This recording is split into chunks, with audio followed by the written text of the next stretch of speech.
Hello, strangers. If you've been here before, welcome back.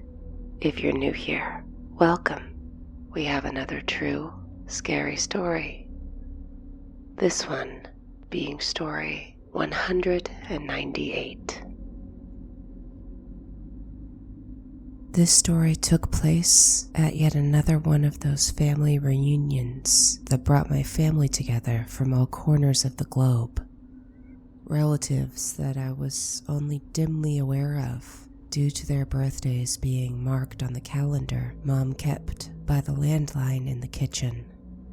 I'd be standing there chatting with a friend, and my eyes would idly glance over names, and somewhere, and with passing interest, I would acknowledge with almost surprise that Aunt Clarie's birthday was on Monday, that I was able to dredge up only the briefest sketch of Aunt Clarie, a woman that, if memory served, had hair the color of tarnished copper, and a joyous laugh that sounded a little bit like a screen door caught in the wind. That was sort of the vibe at this reunion. Like an entire TV show full of actors that you've seen in one specific place, and you spend the week trying to figure out where to place them. What movie had you seen them in? Except in this case, it was what branch of the family tree. Anyway, the reunion was held on property out by one of the alfalfa farms in my father's side of the family tree. But not everybody at the reunion was an old friend or old acquaintance. There were some new faces too. In fact, this is the reunion wherein I met the infamous Petey. Uncle Andrew had brought Petey into our lives via rumbling pickup truck, kicking up swirls of tan dust clouds, staining the peerless white sky like spilled makeup on a white vanity counter. When he got out and came back around to the bed of the truck, we assumed he'd brought gifts or maybe food. Not so. I heard my mom's reaction from behind me before my brain could tell me what it was in his arms. In my mom's words, "What on earth is that thing?" That thing? Uncle Andrew sounded a touch defensive, then saying that it was a dog, Roberta. You know, a thing that ran on all fours, peed on neighborhood trees, sniffed the ladies' legs at church. You know, like her first boyfriend Marcus. My mom started to respond, but at that moment both she and Uncle Andrew saw me standing still next to them, and with a little bit of throat clearing, they moved on. Uncle Andrew smiled at me, telling me to come up and give Petey a pet. And I did, because even if it was the strangest dog I'd ever seen, kids and dogs get together like peanut butter and jelly. And sure enough, the thing that seemed to be loitering around at his feet, sniffing clumps of the compressed dirt, well, it was more dog than anything else I could place. But that's not to say that I could pick Petey as a dog if I was given him as a flashcard at school. Bluntly put, Petey was no beauty. He was squat. He appeared to have no neck at all. His head simply flowed directly into a stumpy, thick torso. He had no tail. Instead, almost a little flap of what might have been a tail once, just enough to cover his outspout, if you get my drift. His face was kind enough, but his eyes appeared to bulge a bit, and he had a bulldog's underbite. He was covered with thick, glossy black fur. I could tell by looking at him that he was definitely a monster of a shedder. My parents always kept us on dogs without undercoats specifically for that purpose. I guess nobody ever told Uncle Andrew about that, though. As far as temperament, though, Petey wasn't excitable like a puppy. He acted much older despite not having that powdered sugar dusting on his muzzle. He just regarded me with those bulgy eyes as I put out my hand and let him give it a sniff. He did, never taking his eyes off mine. Finally, after giving it a consult, Petey snuffled, turned his head, and went back to investigating the clumps of dirt on the ground. Now, Petey didn't look quite right, and I think maybe my mother's abject horror at Petey sort of informed my opinion. The way that his wet nose had pressed against my hand gave me shivers in a way that I wasn't used to from dogs. And I wasn't the only one. The way the rest of the family regarded Petey was like a pariah, a plague. No one reached out and kindly petted him the way I'd seen them do for any other dog. No one scratched his ears or casually dropped food off the table. It's not that they were cruel to him. No one yelled or kicked at him or shoved him away. It was just that he made everyone nervous. When he'd come wandering by, voices got quieter, conversations paused, as though they were waiting for some unlucky omen to pass. Even I felt the beginnings of a queasy sickness in my stomach when I looked at him. My parents sensed something wrong about this dog, and it freaked me out when my instinct reported nothing. In a way, the way that everyone else was acting, but the lack of an instinct on my part made it worse. The reunion continued the way that they always do. A couple of the cousins too young to buy liquor somehow mysteriously go missing, as do a couple of six-packs, and the next day, they all mysteriously have headaches. All the older aunts and grandmas gather around a table to play canasta and compare notes on who's left standing from their graduating high school classes. The younger kids run around, screaming their heads off, inventing new games, the purpose and rules and winners of which remain lost to time. And kids in the middle range like me, we try to make ourselves scarce so that we don't get stuck babysitting the little ones. After dinner that night, I stumbled into not only my mom, but her mom, my grandma, having a bit of an argument with Uncle Andrew regarding his +1. Uncle Andrew was insistent Petey was an indoor dog, and that he should stay in the house with us.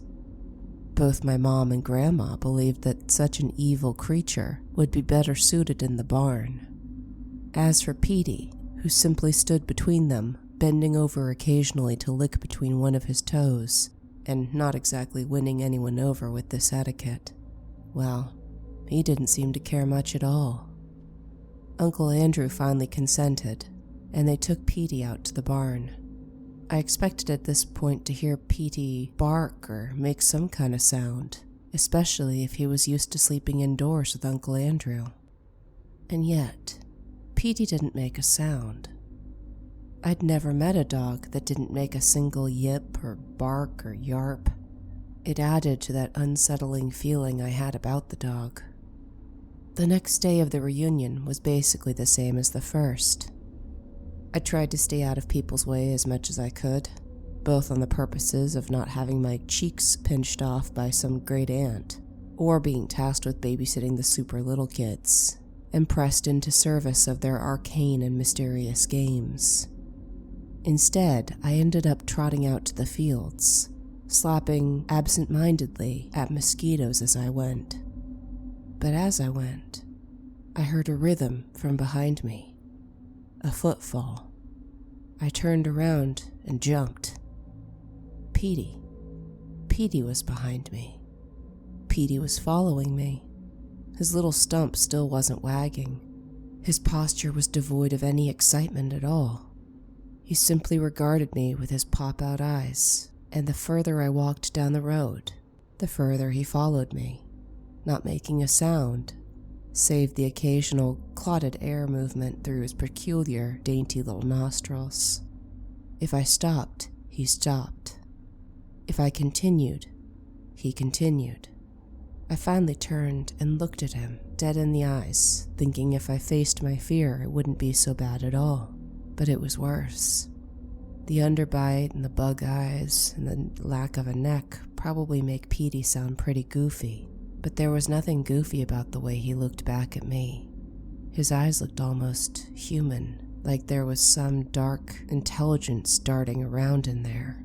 I began to understand what a bitter taste the adults around me had regarding this dog that, frankly, that looks aside, didn't act like a dog. And it was at that moment that I realized I was probably a good half-mile from the nearest adult, alone with this dog. I edged around Petey, who stayed where he was, simply watching me, and I returned back to the farmhouse at a casual yet much quickened pace. And behind me, eventually, I heard Petey's feet as he gamely kept up. That night, Petey was once again relegated to the barn. At about 1 or 2 a.m., when the moon was high in the sky, the high noon of the evening, I could have sworn I heard something come from outside. I actually got up from the bed and walked to the window. Maybe my eyes were still bleary from sleep, but I couldn't even see movement, and eventually I chalked it up to a dream and went back to bed. But at breakfast the next morning, Uncle Andrew was in full defense mode when I walked in. It was my mom and my Aunt Denise, her sister, both tearing into Andrew about letting the dog run loose. I guess when they woke up that morning, the barn door was wide open, and Petey was nowhere to be found. But as we stood there, Andrew battling back, I heard that familiar snuffle. I turned, and who was coming, trotting down the hallway, but Petey. Andrew went to him immediately, picking him up and giving him rubs behind his ears while shooting salty looks at his sisters. That night, I watched from my window as they shoved an old wagon wheel in front of the door, hoping to pen Petey in. I doubt they would have done if they knew what was coming, but who could know? That night, a different sound woke me, this one from inside the farmhouse. A man frantic, dragging his wife, had come running down the lane. I guess their farm was some miles down the road. Nobody seemed to know them, but then most of us were visiting the area for the reunion. More importantly, the man and his wife had recently had a child, a baby named Beckett. And now, Beckett was missing. My family set them both down, and from the way my mom and dad described it, they thought the wife was just in shock. She just stood there with this placid look on her face, while her husband was gesticulating, throwing his arms around, having enough facial expression for the both of them.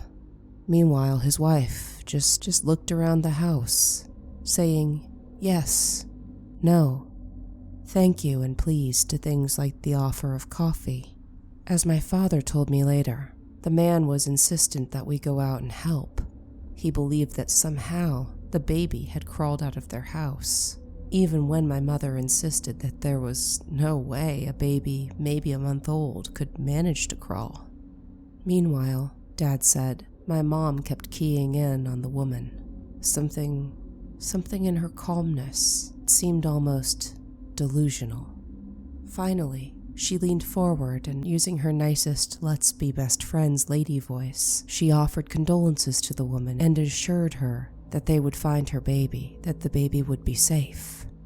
And at that moment, the lady stopped staring into space.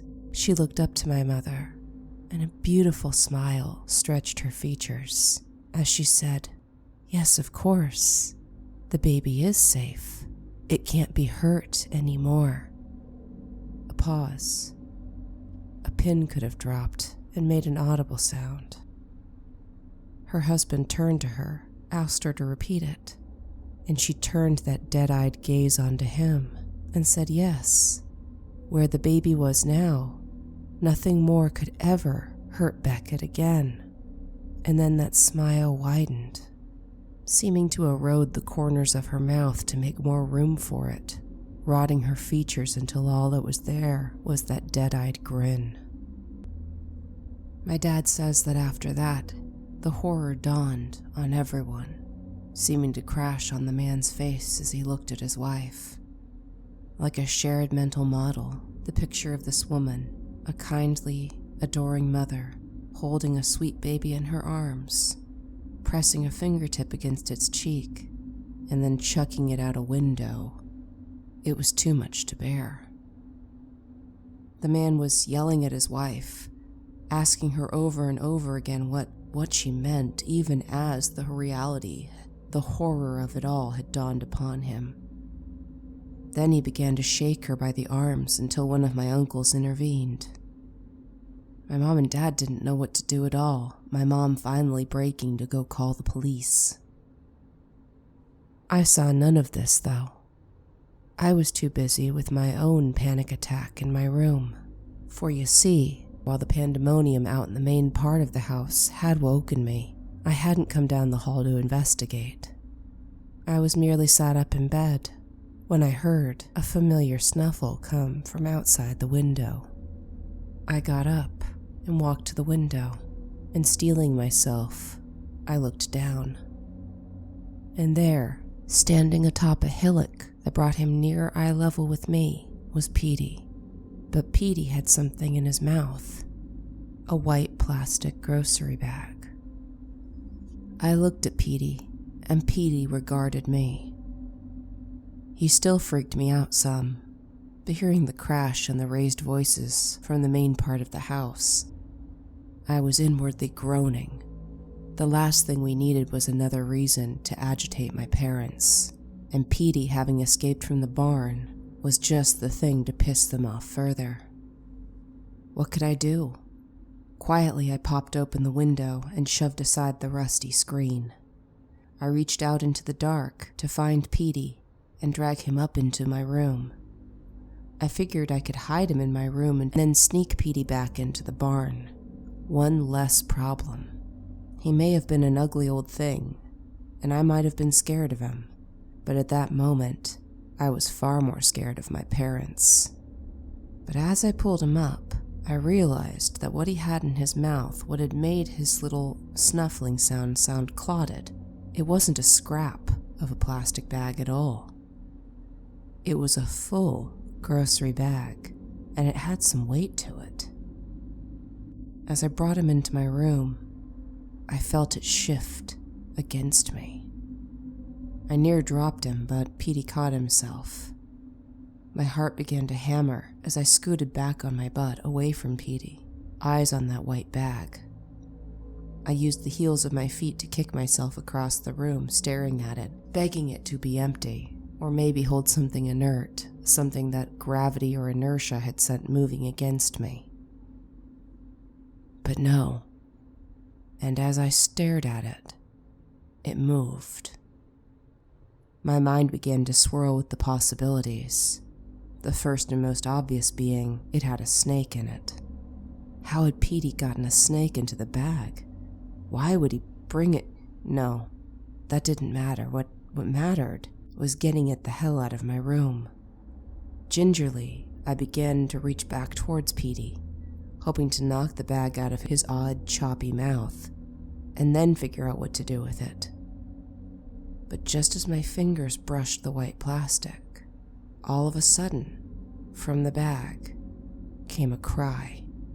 For a beat, the din in my house, which had been growing, fell completely silent, like a tea kettle that had been whistling gustily, being pulled off the heat. Then, in that perfect silence, the thing in the bag really filled its lungs and let out a high-pitched, keening cry. I felt and heard the charging of footsteps coming down the hallway. My door was flung open, and my parents, aunts, uncles, grandparents, vague adults that hang around the periphery like garnishes on the main course, they all crowded in as much as they could. And there was Petey, who lowered his head and put the bag down. The bag tipped, and out of it came a chubby, pale pink arm and another high-pitched baby cry. And as I watched, Petey began to sort of shake his hind legs. The parents and adults crowded into the room to snatch up the bag, and they pulled out, you guessed it, Beckett. The somehow miraculously healthy, alive, unscathed, and beautiful baby Beckett. But I wasn't looking at Beckett. I was looking at Petey, watching him sort of shake his hindquarters back and forth. And then it dawned on me.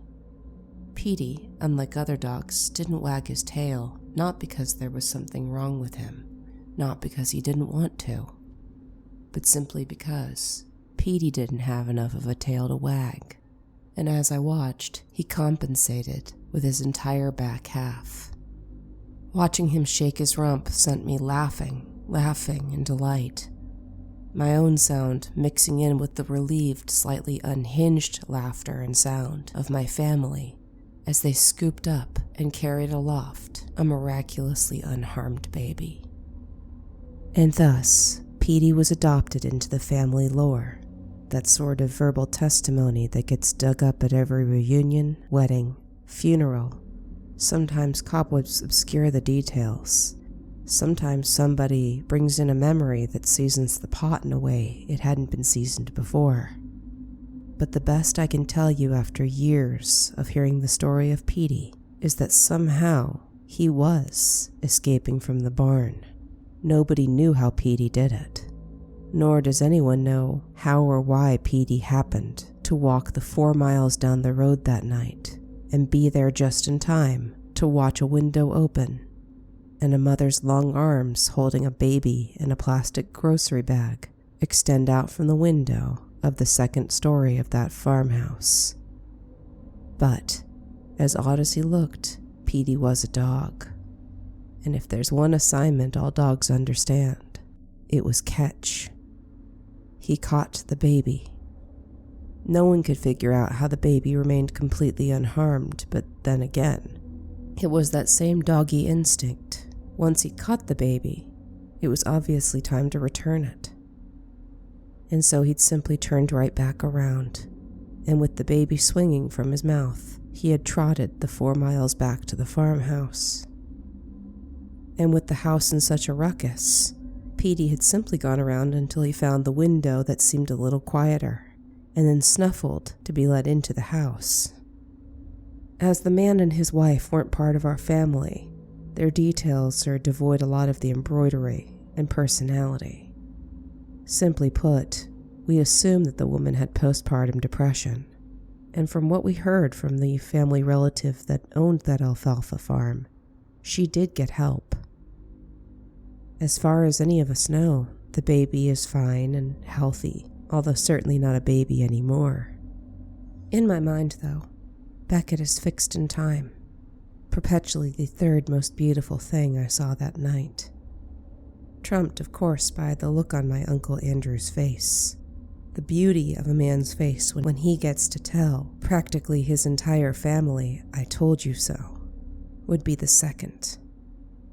But for my money, the first most beautiful thing I saw that night was the underbitten, cross-toothed, and, if we're honest, rather evil-smelling smile of Petey, tongue out, rump in full shake, as his gimlet eyes flitted from person to person, and he at once became completely recognizable, not only as a dog, but as a very good boy.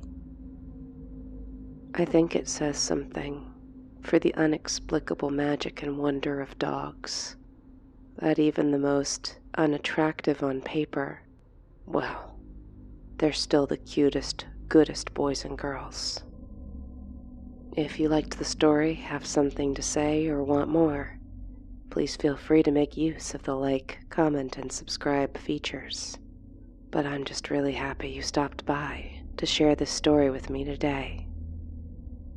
Stay strange, stay safe, and take care, strangers.